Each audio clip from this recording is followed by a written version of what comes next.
이제 야곱의 이야기에서 요셉의 이야기로 전환이 되고 있어요.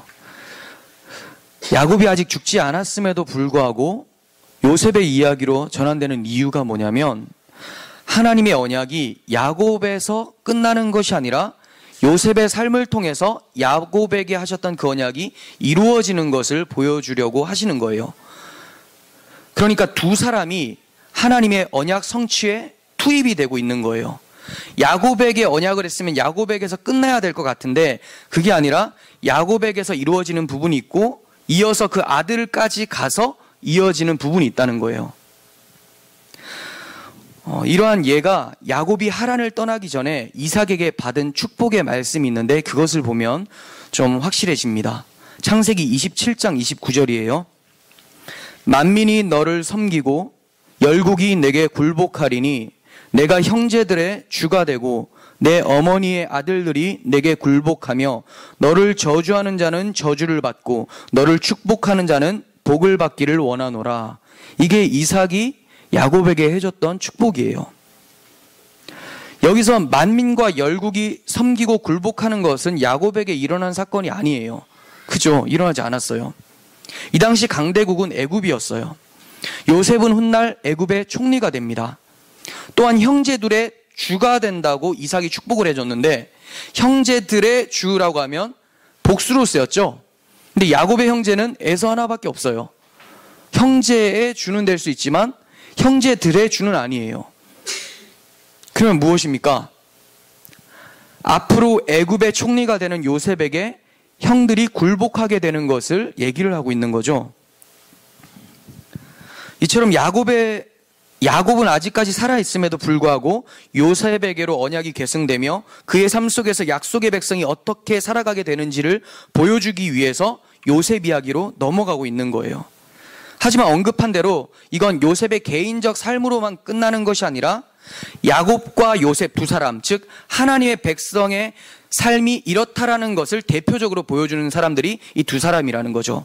그래서 우리는 요셉의 삶을 통해서 요셉뿐만이 아니라 하나님께 잡힌 바 된 하나님의 백성, 교회, 성도들의 삶은 바로 이러한 삶을 살게 된다는 것을 배워야 하는 거예요. 그래서 37장에서는 야곱의 족보는 이러하니라 라고 시작을 하는데, 야곱에 대한 이야기가 안 나오고 요셉 이야기가 나오기 시작하는 거예요. 왜냐하면 요셉 이야기라 하더라도 이거는 야곱과 연결되어지는 이야기이기 때문에 그렇다는 거예요. 그렇다면 요셉은 어떤 사람일까요? 사실 요셉에 대해서는 사람들이 굉장히 친숙하게 느낍니다. 많이 들었어요. 하지만 이상하게도 신약 성경에서는 요셉에 대한 언급이 거의 없어요. 있다 하더라도 요셉이 어떠한 삶을 살았다라는 것은 정말 간략하게 히브리서에서, 믿음의 장에서 살짝 나오고 대부분 요셉을 언급을 하지 않습니다. 그래서 신약 성경에서 나오는 것을 봐서 요셉을 평가하기가 쉽지가 않아요. 그래서 피치 못하게 우리는 구약 성경의 요셉의 본문만을 통해서 요셉이 어떠한 사람이고 무엇을 하나님께서 이의 삶 속에서 얘기를 하고자 하는지를 살펴봐야 되는 거예요. 그러니까 쉽지가 않아요. 그럼에도 불구하고 사람들은 요셉의 해석을 굉장히 쉽게 생각을 해요. 그러다 보니까 하나님의 의도와는 상관없는 해석을 하게 됩니다. 자의적인 해석을 하게 되고 인본주의적인 해석을 하게 되죠. 요셉을 말하면 떠오르는 단어가 뭐죠? 꿈이죠, 꿈. 꿈 많은 청년. 요셉과 같이 꿈을 가지십시오. 비전의 사람이 되십시오. 꿈이 있어야지 성공합니다. 하나님 꿈이 있는 자를 세우십니다. 네, 이렇게 얘기를 해요. 그래서 꿈과 비전을 품도록 도전을 줘요. 그런데 이렇게 말하면 성경의 목적과 대치가 되는 것이고 하나님의 구원 계획에 대적하는 꼴이 돼요. 그냥 하나님의 말씀에 잘못 오해했다 정도가 아니라 하나님의 계획에 대적하는 것이 된다는 거예요. 요셉처럼 꿈을 가지고 비전을 가져라 라고 한다면 요셉을 잘못 해석한 것이고, 꿈을 갖고 비전을 가져서 산다라는 것은 하나님을 오히려 대적하는 꼴이 된다는 거예요. 이상하지 않습니까? 꿈을 갖는 것은 괜찮은 것 같은데 왜 지금 저는 여기서 안 된다고 얘기를 할까요? 여기서 말하는 꿈, 사람들이 보통 요셉과 같이 비전을 가지고 꿈을 가지십시오라고 할 때는 이거는 자기의 욕망을 극대화시키는 포부를 말을 하는 거예요. 즉 바벨탑이라는 거죠. 우리도 하늘 꼭대기까지 올라가서 하나님처럼 이루자라고 하는 그런 구호가 된다는 거예요. 하나님께서는 이러한 바벨탑을 부숴버리고 새로운 성 예루살렘을 건축하기를 원하시는 거예요. 우리들이 세우는 그 꿈이 아니라 하나님의 꿈을 우리의 꿈이 되게 만드시는 것이 바로 하나님의 꿈이라는 거죠. 하나님의 구원 계획이라는 거예요. 그렇다면 요셉이 꿈에 대해서 도대체 당신은 어떻게 해석을 할 겁니까? 라고 물을 수가 있습니다. 생각해 보세요. 요셉의 꿈이 요셉 자신으로부터 나왔다고 생각을 합니까? 여러분, 오늘은 이 꿈 꿔야지 하고 꾸나요? 아니죠? 그렇게 되면 얼마나 좋겠습니까? 그럼 정말 천국이겠죠. 오늘도 주님 만나는 꿈 하면 딱 꿨는데 주님 딱 만나고. 근데 그렇지가 않아요. 사람들이 원하는 야망과 요셉의 꿈은 완전히 다른 거예요. 하나님은 요셉에게 꿈을 통해서 하나님의 계획을 나타내 보이시고 그 계획대로 요셉을 끌고 가시고 계세요. 그러니까 요셉의 꿈을 통해서 하나님은 하나님의 꿈, 하나님의 비전을 드러내시는 거예요. 우리는 본문을 통해서 그 꿈의 내용이 무엇이고 그 꿈을 꾼 요셉의 삶이 어떻게 인도되는지를 살펴보면서 하나님의 선하신 뜻을 알아가야 하는 거예요. 요셉이 이 당시 나이가 17세였습니다. 그런데 형들의 미움을 사고 있었어요. 그 이유는 두 가지로 볼 수가 있는데, 첫 번째는 형들이 무엇을 잘못을 하면 쪼르륵 가서 아버지한테 일렀어요. 미움을 살만하죠. 아마도 형들은 가나안 족속들과 가까이 지내면서 그들의 문화와 풍습을 답습하면서 세속화된 모습을 요셉에게 많이 들켰을 거예요. 그래서 이후에 보면 형들이 세겜에서 양을 치는 모습이 나와요. 세겜은 얼마 전에 야곱이 굉장히 힘든 일, 가정사를 겪었었던 곳이죠. 베델로 올라가는 하나님 말씀을 듣지 않고 거기서 머물러 살다가 굉장히 세겜화되어 있는 형들의 모습이 보여졌을 겁니다. 그러니까 요셉은 그러한 형들의 모습이 좋지 않다라는 것을 아버지께 종종 했던 것으로 보여져요. 이 말씀을 대하면서 많은 사람들이 요셉처럼 형의 잘못을 일러바치면 안 되고 덮어주는 것이 미덕이다, 이렇게 말을 하는 사람들이 참 있습니다. 잘못을 덮어줘야만 합니까? 네, 어떨 때는 덮어줘야 될 필요성이 있어요. 어떨 때일까요? 그가 잘못을 알고 이제 이것에 대해서 회개를 할 때 덮어줘야죠. 하나님도 덮어주시는데. 근데 그렇지 않고 끊임없이 그 잘못된 곳으로 질주를 하게 된다면 브레이크를 세워줘야 되는 거죠. 폭로시킬 만할 때는 폭로시켜줘야 되는 거예요. 그런데 본문의 초점은 잘못을 말해야 되는가 말아야 되는가에 초점이 있는 게 아니에요. 요셉의 삶을 살펴보면 알겠지만 그는 항상 하나님을 생각하면서 하나님 앞에서 살았던 사람이었어요. 그러한 그에게 형들의 죄악은 그냥 쉽게 넘겨버리기는 어려웠을 거예요. 즉 그의 거룩함으로 인해서 그는 형들의 미움을 받았던 거죠. 자기가 봤을 때 형들이 절대로 저렇게 하면 안 되는 거예요. 형들이 아버지께 혼나기 바라면서 말했던 것이 아니라 지금 여기서 멈춰야 된다는 것을 생각하고 일렀었던 것으로 보여집니다. 우리는 여기서 죄를 폭로시킴으로써 미움받았었던 한 사람을 떠올리게 돼요. 누구죠? 예수님이죠. 예수님께서는 인간들의 죄를 폭로하심으로 미움을 받으셨어요. 또한 세례 요한도 마찬가지입니다. 독사의 자식들아 라고 외쳤었고 헤롯의 잘못된 행동을 통해서 지적을 했을 때 그가 목이 잘려졌어요. 사람들은 자기 죄가 드러나는 것을 두려워해요. 어떻게든 포장하면서 거룩한 척을 합니다. 하지만 거룩한 주님 앞에서 그들의 거룩한 척은 위선이었다라는 것이 탄로나게 돼요. 우리는 우리의 죄가 드러날 때 그래도 이 정도면 난 괜찮은 거야 라고 스스로 위로하기에 앞섭니다. 그런데 이거는 하나님께서 문제가 있다라고 한 것을 나는 괜찮은 사람이야 라고 하는 것밖에 안 되는 거예요. 주님이 괜찮지 않다라고 했는데 스스로 괜찮다고 말하는 것은 그 생각 이면에 주님을 미워하는 마음이 도사리고 있다는 것을 기억해야 돼요. 나 이 정도 죄지었지만 남들 다 하는데 어차피 전도사도 이렇게 하고 목사도 이렇게 하고 장로도 이렇게 하는데 나같이 그냥 교회 다닌 지 얼마 안 된 성도가 이러면 좀 어때?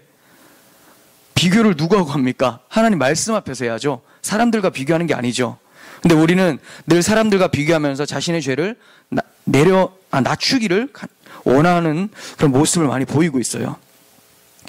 흔히들 요셉이 형들의 잘못을 일러바친 것이 잘못이라고 생각을 하는데 잘못을 지적한 것을 미워하는 형들의 상태가 잘못된 것임을 인지할 수도 있어야 돼요. 요셉이 잘못을 일러 바친 것, 잘했을 수도 있고 못했을 수도 있습니다. 그런데 초점을 거기다 두는 게 아니라 잘못했다고 지적을 했는데 왜 그것에 대해서 미워하고 그를 싫어하는가? 이것에 대해서 우리는 의문을 품어봐야 된다는 거예요. 잘못을 말하느냐 마느냐가 아니라 잘못이 지적되었을 때 나는 어떤 반응을 하고 있는가? 여러분에게 잘못을 지적하는 사람이 있습니까?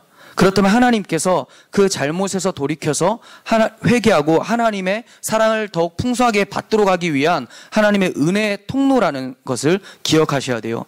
그 사람이 하나님의 선물이라는 것을 기억해야 됩니다. 그런데 그런 선물 우리는 원하지 않죠. 쉽지가 않아요. 마음에 안 듭니다. 왜냐하면 나는 끊임없이 끝까지 죽어도 거룩한 사람이고 거룩한 사람으로 남고 싶거든요. 형들이 요셉을 미워한 이유는 두 번째, 아버지의 편애가 있었어요. 야곱이 문제가 많은 사람이에요. 뭐 알잖아요. 여기까지도 문제를 가지고 오는데 아버지의 미숙한 처신이 나타나요. 아무리 요셉을 노년에 얻었다 하더라도 편애하는 것은 바람직하지 못합니다. 여기서 채색 옷을 입혔다고 하는데 채색 옷은 특별한 옷이죠. 주로 장자들에게 입혀주는 옷이 채색 옷이에요. 그런데 요셉이 장자입니까? 11번째 아들이잖아요. 11번째 동생이 채색 옷을 입고 아버지의 사랑을 듬뿍 받고 뒤에 가면 형들은 다 일하러 갔는데 자기는 아버지 옆에서 그냥 이렇게 일러 바치는 역할만 계속 하고 있어요. 얼마나 기분 나쁘겠습니까? 열받는 게 당연해 보여요. 하지만 이 당연해 보이는 반응에도 우리가 의문을 품어야 돼요. 사람들은 저런 행동을 했으니까 미워했지. 그러니까 저렇게 행동하면 안 되지. 이렇게 생각을 해요. 이러한 생각이 맞는 겁니까? 아니에요. 사람들은 그렇게 생각함으로써 자신이 미워하는 것이 정당하다고 변호를 하고 있는 거예요. 제가 지금 계속 말씀드리는 것은 누가 뭘 잘못했기 때문에 내가 이러는 거야를 정당화시키지 말라는 거죠. 내가 왜 그런 마음이 생겨날까? 나는 왜 그런 생각을 할까? 여기에 대해서 한번 의문을 품어보시라는 거예요. 성도라면 이렇게 생각을 해야 돼요. 저런 행동을 했는데, 나를 고자질을 했는데 왜 내가 저 사람을 미워할까? 도대체 나는 왜 그가 마음에 안 드는 걸까? 성경은 인간의 죄악된 마음을 적나라하게 고발을 하고 있어요. 이 고발에 소환되어서 자신의 실체를 바로 바라볼 수 있는 것이 은혜인 거죠. 우리는 요셉이 미움을 받은 두 가지 이유를 통해서 죄를 고발하시는 예수님, 아버지의 사랑을 받는 예수님의 모습을 떠올리게 돼요.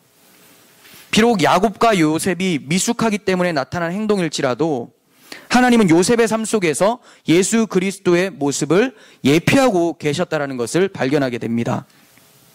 이뿐 아니라 너무나 예수 그리스도의 예표의 모습이 많이 등장을 하는데 그건 계속해서 살펴보도록 하겠습니다. 형들은 요셉을 더 미워하기 시작해요. 그 이유가 뭐냐? 그가 꿈을 꿨는데 그 꿈을 그대로 형들에게 말을 했기 때문이에요. 그는 자신의 곡식단이 형들의 곡식단에게 절을 받는 꿈을 꿔요. 자기 곡식단이 있는데 형들의 곡식단이 투둑투둑투둑 쓰러지면서 자기에게 절하는 것을 봤습니다. 좀 입을 닫고 있으면 좋겠는데 그걸 또 쪼르르 가서 얘기를 해요. 그럼 우리는 또 얘기했으니까 저거 욕먹었지라고 하는데 아까도 말씀드렸다시피 얘기했는데 그거를 왜 미워해야 되느냐? 솔직히 저도 미울 것 같아요. 그런데 문제를 제기를 하는 거예요. 미워하는 게 마땅하지 않죠. 왜냐하면 주님께서는 십자가상에서도 저를 용서해달라고 말씀하셨기 때문에 우리가 그리스도의 제자라면 주님의 마음을 품을 수 있어야 되는데 그렇지 않은 것을 계속 정당하다고 변호를 하고 있는 것이 우리의 문제라는 거예요. 형들은 요셉이 자신들의 왕이 되어서 다스리려고 한다면서 그를 더욱 미워하게 됩니다. 그런데 여기서 그친 게 아니에요. 요셉이 또 꿈을 꿔요. 자기가 꾸고 싶어서 꿨을까요? 하나님이 주시는 거죠. 그러니까 하나님이 요셉을 아예 박살 내려고 작정을 하신 거예요. 그렇게 생각하셔야 돼요. 요셉이 말한 게 잘못이 아니라 하나님이 처음부터 그 꿈을 주시지 않았다면 이런 일이 발생도 안 했을 텐데 주셨다라는 거예요. 두 번째 꿈을 꿨는데 이것도 형들뿐만이 아니라 아버지한테도 가서 얘기를 합니다. 무슨 꿈입니까? 해와 달과 11별이 있는데 자신에게 절하는 것을 봤다고. 네, 참 이번에는 아버지가 넘어갈 수가 없어요. 그래서 호되게 꾸짖습니다. 그로 인해서 형들은 요셉을 더욱 시기합니다. 하지만 야곱은 그 말을 마음에 두었다라고 성경은 얘기를 하고 있어요. 앞에서는 혼냈는데 뒤에서 생각해 보니까 뭔가 깨달아지는 게 있었거든요. 그게 뭘까요? 그게 뭘까요? 요셉의 꿈이 단순한 꿈이 아니라는 것을 알게 된 거예요. 무엇이 떠올랐을까요? 우리가 앞서 읽었었던 창세기 27장 29절의 말씀이죠. 다시 한번 볼까요? 만민이 너를 섬기고 열국이 내게 굴복하리니. 이거 야곱에게 이삭이 한 말이었어요. 그런데 지금 요셉이 꿈에서 이러한 비슷한 것을 얘기를 하는 거죠. 네가 형제들의 주가 되고 내 어머니 아들들이 내게 굴복하며 너를 저주하는 자는 저주를 받고 너를 축복하는 자는 복받기를 원하노라. 야곱은 요셉을 통해서 하나님의 언약이 이루어지게 될 것을 짐작을 하고 있었던 거예요. 그런데 이 언약은 궁극적으로 메시아를 통해서 성취되는 것을 말을 합니다. 그래서 너를 저주하는 자는 저주를 받고 너를 축복하는 자는 복을 받기를 원한다라고 덧붙여지는 거죠. 이게 뭡니까? 예수님을 저주하는 자는 저주를 받고 예수님을 영접하는 자는 복을 받는 그 내용을 얘기를 하고 있는 거죠. 그러니까 이 말씀은, 이 메시아 언약은 1차적으로는 요셉에게 형제들과 만민이 기근해서 구원을 받게 된다. 요셉을 통해서 형제들과 만민이 구원을 받게 된다라는 것을 설명하는 말씀이지만 궁극적으로는 예수님을 통해서 천하 만민이 구원에 이를 것을 얘기를 해주는 말씀인 거예요. 그러한 관점에서 형들이 요셉에게 네가 우리의 왕이 되겠느냐, 우리를 다스릴 것이냐 한 것은 세상이 예수님에게 던진 물음과 미움과 같은 내용인 거죠. 예수님은 왕으로 오셨지만 세상은 예수님의 왕됨을 허락하지 않았어요. 요셉도 왕과 버금가는 총리가 되었지만 그가 총리가 될 것이라고 아무도 생각하지 않고 인정하지 않았어요.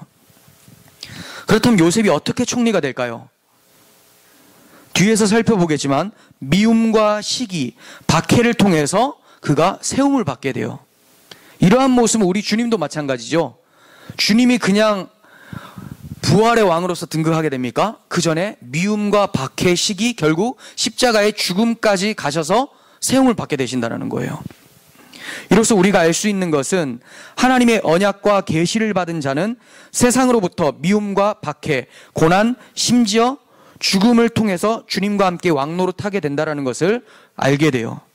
언약과 계시가 임한 요셉이 어떠한 고난을 통과하게 되는지, 또 그가 얼마나 많은 부분에서 그리스도를 예표하고 있는지를 또 살펴보도록 하겠습니다. 요셉이 아버지의 심부름으로 양을 치는 형들에게 보냄을 받게 됩니다. 요셉은 아버지의 보냄을 받은 자로 본문에서 등장을 하고 있어요. 아버지의 보냄을 받은 자. 이뿐 아니라 요셉의 삶 전체를 살펴보면 계속해서 보내지는 삶을 살게 돼요. 첫 번째는 양을 치고 있는 형들에게 보냄을 받게 되죠. 두 번째는 길 예비자로서 애굽으로 내려가게 됩니다. 애굽으로 보내지죠. 세 번째는 애굽에 가서 바로의 친위대장 보디발의 집으로 보냄을 받게 되고, 네 번째는 보디발의 아내의 모함으로 감옥으로 보냄을 받게 돼요. 그리고 다섯 번째로는 바로에게로 보냄을 받아서 꿈을 해석해 줌으로써 총리의 자리에 앉게 됩니다. 비록 야곱과 요셉은 알지 못하는 중에 성부의 보냄을 받은 성자 예수님의 순환과 그로 인한 구원을 예표적으로 실현시키고 있었던 거예요. 요셉과 야곱은 뭐 알지 못하죠. 이게 무슨 내용인가. 그렇지만 그 가운데서 하나님은 이것을 읽는 독자들, 우리에게 그리스도의 십자가 사랑을 보여주고 계셨다는 거예요. 이렇게 그리스도를 닮은 요셉은 형들에게 1차적으로 순환을 당하게 됩니다. 형들이 어디 있는 줄 몰라서 방황을 할 때 어떤 사람이 형들이 있는 곳을 알려줘서 도단이라는 곳에서 형들을 만나게 돼요. 그런데 형들이 멀리서 오는 동생을 보고 하는 말이 가관이에요. 동생에게 이렇게 얘기합니다. 저기 꿈꾸는 자가 온다. 비아냥거리면서 그를 죽여 구덩이에 던져버리자. 그리고 아버지께는 악한 짐승이 잡아먹었다고 얘기를 하자. 이렇게 말을 합니다. 그러면서 하는 말이 그의 꿈이 어떻게 되는지 우리가 지켜보자. 20절에서 이렇게 얘기해요. 그의 꿈이 어떻게 되는지 한번 지켜보자. 지금 이들이 뭘 말하고 있는 걸까요? 윤리적인 죄를 범하는 것으로 그치지 않아요. 요셉을 죽이는 것은 윤리적인 죄지만 더 넘어서 그의 꿈이 어떻게 되는지 한번 살펴보자. 이거는 하나님의 계획이 과연 우리가 방해한다면 이루어질 수 있는지 한번 두고 보자라는 것과 같은 거죠. 하나님을 대적하는 거예요. 하지만 하나님이 인간의 행위로 인해서 자신의 계획이 꺾이겠습니까? 그런데 불가능하다 해도 끝까지 계속 시도해 보는 것이 인간들의 죄성인 거죠. 죄악의 끈질김. 이러한 모습을 우리는 야곱을 통해서 봤어요. 하나님과 씨름을 하면서 죽기까지 씨름하는 야곱의 모습. 절대 지지 않으려고 해요. 하나님과 싸워서 어떻게든 이겨보려고 합니다. 그러니까 또 이런 본문을 가지고 하나님과 끝까지 싸워서 이겨서 축복을 따내봐라. 아니죠. 축복은 언제 일어납니까? 환도 펼쳐서 쩔뚝거릴 때 하나님 살려주세요. 나에게 축복해 주세요. 그때 하나님이 그를 이긴 자라고 하신 거지 넘어지지 않을 때 축복한 게 아니에요. 그를 박살내놓고 축복하신 겁니다. 우리의 죄악이 하나님 앞에서 이렇게 끈질기다라는 것을 보여주고 있어요. 이렇게 형들이 그를 죽이려고 할 때 장남 르우벤이 요셉을 그들의 손에서 구출하기 위해서 다른 의견을 제시를 합니다. 우리가 그의 생명을 해치지 말자. 피를 흘리지 말라. 그를 광야 그 구덩이에 던지고 손을 그에게 대지 말자. 역시 장남이죠. 그래도 동생을 사랑하는 것 같아요. 그런데 그게 아니에요. 르우벤은 자기가 지은 죄가 있어요. 그 전에 서모 비라 아버지의 첩과 동침한 사실이 있어요. 아버지에게 신임을 받는 장남이 아닙니다. 뭔가 지위를 다시 한번 회복을 해야 돼요. 그래서 이참에 내가 동생을 데리고 왔다라고 아버지한테 얘기해야 되겠다라고 생각했던 게 뻔합니다. 르우벤은 자기 지위에 대한 생각만 있었지 요셉이 가엾거나 아니면 요셉을 통해서 하나님의 꿈이 어떻게 이루어진다라는 것을 생각하지 못했습니다. 형들은 르우벤의 말을 듣고 그렇게 하기로 하고 그의 채색옷을 벗기고 물 없는 웅덩이에 넣어버렸어요. 그리고는 자기들은 그 위에서 음식을 먹고 있어요. 이거 조폭 영화에서 많이 나타나는 장면이죠. 땅 파놓고 위에다 오줌 싸고 그리고 밥 먹고 그리고 한 삽 한 삽 다시 한번 던지고 이런 모습을 지금 누가 하고 있다고요? 형이 하고 있는 거죠. 근데 옛날 같았으면 엄청 놀랐을 텐데 요즘에는 그런 범죄들이 너무 많으니까 이 나라가 점점 썩어가니까 여기도 이런 게 있었네 이 정도인데 이거 굉장히 충격적인 사실이거든요. 이렇게 이들의 악함은 이미 도를 넘었습니다. 그러나 하나님의 계획은 이들의 악함을 뛰어넘어서 점점 이루어져 가고 있었다는 사실이 놀라운 거예요. 요셉이 굉장히 난처한 입장에 처해졌지만 이거는 하나님의 계획이 지금 이루어지고 있다는 것을 우리는 믿음의 눈으로 볼 수 있어야 돼요. 유다가 마침 지나가는 상인들을 보게 됩니다. 그리고 나서 하는 말이 굳이 요셉을 구덩이에서 죽게 두지 말고 상인들에게 팔아버리자라고 얘기해요. 그러면서 자, 그를 이스마엘 사람들에게 팔고 그에게 우리 손을 대지 말자. 그는 우리 동생이고 우리의 혈육 아니냐. 이거 뭐죠? 이거 의로운 말인가요? 의롭게 봐야 됩니까? 우리 동생이고 우리 혈육인데 그럼 팔아먹어도 된다는 말입니까? 점점 이상해집니다. 사람들은 악이라도 악한 것이라도 더 악한 일과 대조시키면서 생각하다 보면 그 악이 선하다고 생각을 해요. 이해가 되시죠? 얘네들은 죽이려고 했잖아. 그런데 나는 동생이고 혈육이니까 팔아먹으려고 하는 거야. 자기는 스스로 굉장히 의로운 척을 하고 있어요. 다 나쁜 거죠.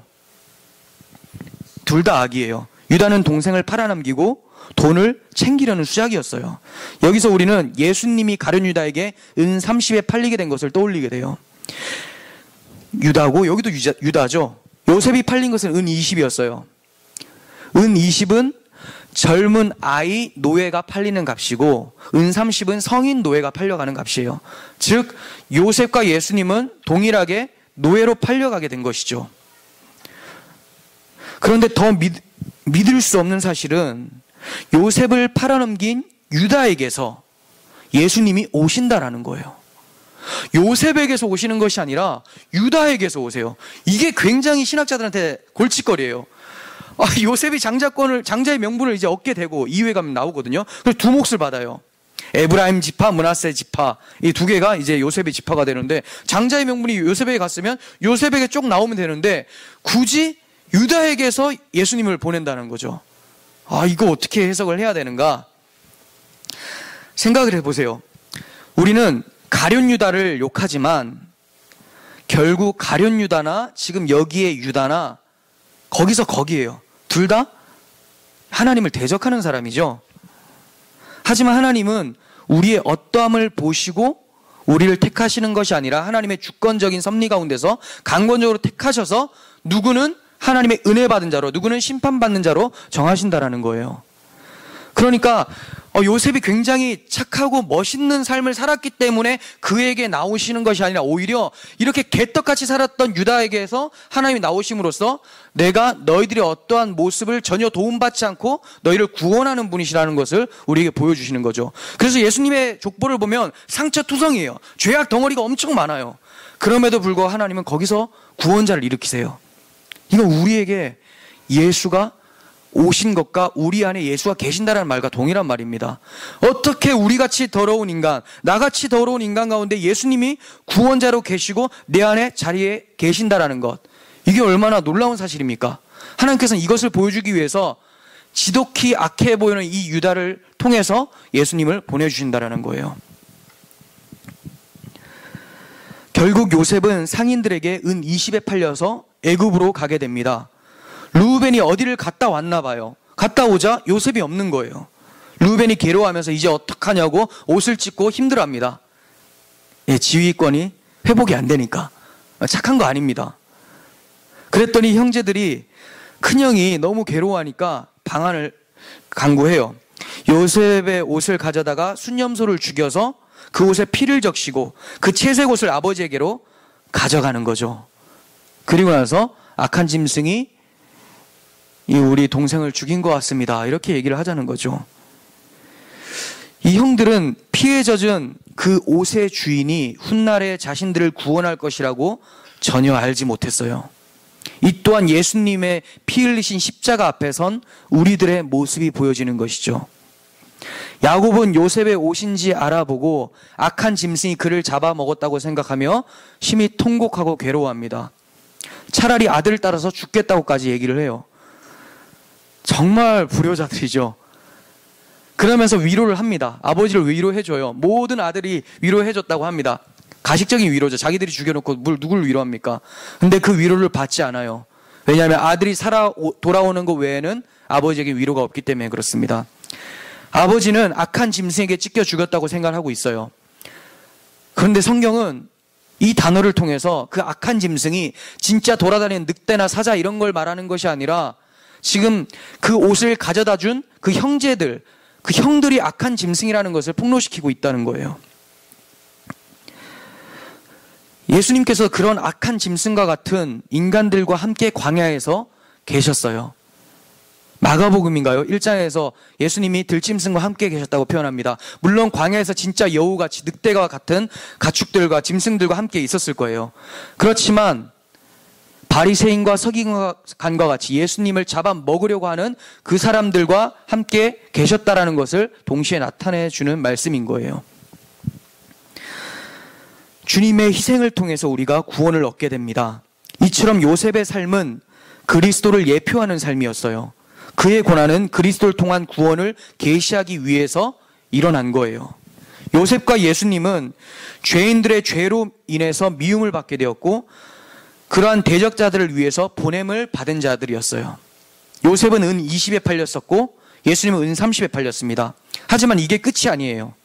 요셉은 자신을 죽음까지 내모는 형들을 살리는 구원자로서 애굽의 총리로 등장하게 되고 마찬가지로 예수님도 자신을 배신하고 십자가에 달게 한 자들을 살리기 위해서 구원자로 보내심을 받고 세워지신다는 거죠. 요셉이 당한 고난을 통해서 가족들이 애굽에서 살 거처를 마련하게 됩니다. 예수님의 십자가 희생을 통해서 교회들이 거할 처소를 마련하게 돼요. 그리스도 안 언약이라는 그 처소를 마련하게 되고 결국은 하나님 나라를 확보하게 되는 거죠. 이처럼 요셉의 인생은 예수님의 구원 사역을 드러내는 자로서 하나님의 인도함을 받고 있는 거예요. 이러한 하나님의 인도 원하십니까? 원하지 않죠. 근데 여기서 아멘할 수 있는 사람이라면 정말 하나님의 은혜가 넘치는 거죠. 요셉이 형통했다라고 할 때 그 환경이 어떠했는지 성경은 얘기를 합니다. 창세기 39장에 보디발 아내가 모함을 했을 때 감옥에 갇힙니다. 그 감옥에 갇혀 있는 상태에서 요셉이 하나님과 동행하니 형통했다라고 해요. 아, 이런 형통은 정말 싫은데. 근데 하나님은 이것을 형통이라고 합니다. 왜냐하면 주님께 형통함을 받은 자는 세상으로부터 미움을 받게 마련입니다. 만약에 세상으로부터 사랑받는 사람이었다면 예수님은 사랑을 받았어야 되는 게 맞아요. 그런데 예수님은 십자가에서 죽음을 당하셨어요. 하나님은 사랑하는 그 아들 예수님을 가장 형통케 하셨습니다. 그게 바로 십자가에서 죽고 구원자로 세워지는 거였어요. 우리가 그리스도의 제자고 하나님의 아들이라면 우리의 삶은 하나님이 원하시는 형통으로 끌려가게 될 거예요. 그게 다소 우리의 생각과 다르고 어려울지라도 하나님이 그곳에서 하나님이 함께 동행하심으로 우리에게 천국과 같은 기쁨을 허락해 주신다는 거예요. 요셉은 훗날 자신이 고난받은 것에 대해서 회상하면서 형들에게 이렇게 얘기를 합니다. 창세기 50장 20절에서 21절 보겠습니다. 당신들은 나를 해하려 하였으나 하나님은 그것을 선으로 바꾸사 오늘과 같이 많은 백성의 생명을 구원하게 하시려 하셨나니 당신들은 두려워하지 마소서 내가 당신들과 당신들의 자녀를 기르리이다 하고 그들을 간곡한 말로 위로하였더라. 모든 뜻이 이루어지고 나서야 요셉 자신도 하나님이 세워주신다는 왕은 자기 희생을 통해서 세워지는 것이고 그러한 왕은 섬김을 받는 왕이 아니라 오히려 섬기는 왕이구나를 깨달았던 거예요. 그래서 창세기 마치기 전에 50장에서 이러한 고백을 할 수 있었던 거예요. 처음에 요셉이 꿈을 꿨을 때는 이런 왕이라고 생각했겠습니까? 아, 형들 위에 우뚝 서겠구나 이 생각만 했는데 형의 섬김을 받는다고 생각을 했는데 그 섬김이 아니었죠. 오히려 희생을 당하고 쫓겨난 상태에서 그가 총리가 되었음에도 불구하고 형들의 자식들 내가 책임지겠습니다라고 얘기를 합니다. 간곡한 말로 위로하였더라라고 성경은 얘기해주고 있습니다. 이게 바로 하늘의 왕의 모습이에요. 이는 예수님을 예표한 요셉에게만 해당되는 말이 아닙니다. 예수님을 드러내는 삶을 살아가는 모든 교회들에게도 동일하게 주어지는 말씀이고 동일한 인생이는 거예요. 하나님은 예수님이라는 한 알에 밀이 떨어져서 많은 열매를 맺게 하셨어요. 그 열매의 결과가 바로 여기 앉아 계신 여러분들과 저라는 거예요. 세상은 저마다 자신을 높이고 사람들에게 군림하려고 노력을 합니다. 하지만 하나님은 우리를 희생시켜가면서 우리 안에 계신 예수님의 생명이 싹트게 만들어내세요. 이 생명이 우리 삶 속에 터져나올 때 많은 이들이 생명이신 예수님 앞으로 인도하게 됩니다. 예를 들면 전도죠. 예수님을 전해요. 누가 즐겨합니까? 그때 우리는 고난과 박해와 조롱과 멸시를 당할 수가 있어요. 그런데 그 속에서 예수님의 생명이 탄생하게 되고 그 참음으로 인해서 그 인내를 통해서 사람들이 변화되어진다는 거예요. 요셉이 팔려가게 된 것은 우연이 아닙니다. 요셉이 형들을 만나게 되면 죽게 되거나 팔려가게 될 수 있었음에도 불구하고 형들을 만나게 하신 분은 하나님이었다라고 요셉은 얘기를 하고 있습니다. 그가 형들을 찾지 못해서 방황하고 있을 때 어떤 사람이 나타나서 길을 알려줬죠. 그 사람이 왜 등장했을까요? 그 사람이 누군지 알지 못해요. 그렇지만 하나님께서 도구로 사용하셨다는 것을 우리는 확실하게 압니다. 갑자기 뜬금없이 어떤 사람이 등장을 해요. 그 사람의 그 한마디 때문에 이 요셉의 꼴이 세상이 볼 때는 개판 5분 전이었고 하나님 나라 관점에서는 잘 끌려가게 되는 것을 보게 돼요. 그 사람의 한마디 때문에 도단으로 가라. 하나님이 인도한 겁니다. 하나님이 그를 보내시고 그 모든 것을 계획하셨다는 거예요. 우리가 우연이라고 생각하는 모든 것이 하나님의 필연임을 알 때 우리는 좌절하지 않고 그 속에서 하나님의 뜻을 알고 하나님을 찬양하며 살아갈 수 있게 되는 거예요. 이 점을 요셉이 고난을 통과하면서 깨달았던 겁니다. 창세기 45장 7절과 8절 보겠습니다. 요셉이 형들에게 말하기를 하나님이 큰 구원으로 당신들의 생명을 보존하고 당신들의 후손을 세상에 두시려고 나를 당신들보다 먼저 보내셨나니 그런즉 나를 이리로 보낸 이는 당신들이 아니요 하나님이시라. 하나님이 나를 바로에게 아버지로 삼으시고 그 온 집의 주로 삼으시며 애굽 온 통치자로 삼으셨나이다. 네, 요셉은 자기가 애굽으로 온 것은 형들이 보낸 것이 아니라, 형들이 팔아먹은 것이 아니라 그 뒤에는 하나님의 손길이 있었다라는 것을 고백을 하고 있는 거예요. 우리는 보냄을 받으신 예수님의 희생을 통해서 새로운 인생을 갖게 되었어요. 새로운 이름을 갖게 되었습니다. 성도죠. 이제 우리는 요셉처럼 예수님을 드러내는 자로서 계시를 받은 자들이에요. 계시를 받은 자들이라는 것은 환상이나 꿈이나 어떤 신비적인 것을 얘기하는 게 아닙니다. 계시가 무엇입니까? 성경, 하나님의 말씀, 복음인 거죠. 우리는 복음을 받아들인 자예요. 이 복음을 받은 자라면 요셉과 같은 인생을 살게 돼요. 세상에서 미움과 시기, 박해와 고난이 찾아오게 마련입니다. 그럴 때 우리는 우리들의 인생이 하나님께서 계획하시고 보내신 것이라고 생각을 하면서 희생과 섬김이 있는 하늘의 왕의 모습으로 살아가야 되는 것이 우리의 모습이에요. 기도하겠습니다. 하나님 아버지, 요셉의 삶을 보면 세상 눈으로 봤을 때 너무나 비참하고 하나님이 살아계신 것 맞느냐라고 반문하게 됩니다. 의아해할 수밖에 없습니다. 그렇지만 믿음의 눈을 보면 세상에서 박해받고 고난당하는 것이 예수님의 생명이 임한 자의 모습이라는 것을 보게 됩니다. 하나님, 요셉과 같이 어려운 일들이 발생되어질 때도 이것을 우연의 일치라고 여기지 않게 하시고 어쩌다 재수 없어서 일어난 일이라고 생각하지 않게 하시고 우리를 끔찍히 사랑하시는 그 하나님의 손길 가운데 인도함을 받는 인생이라는 것을 기억하고 그곳에서 희생과 섬김 속에서 하늘의 왕의 모습으로 살아갈 수 있도록 능력 주시옵소서. 예수님의 이름으로 기도합니다. 아멘.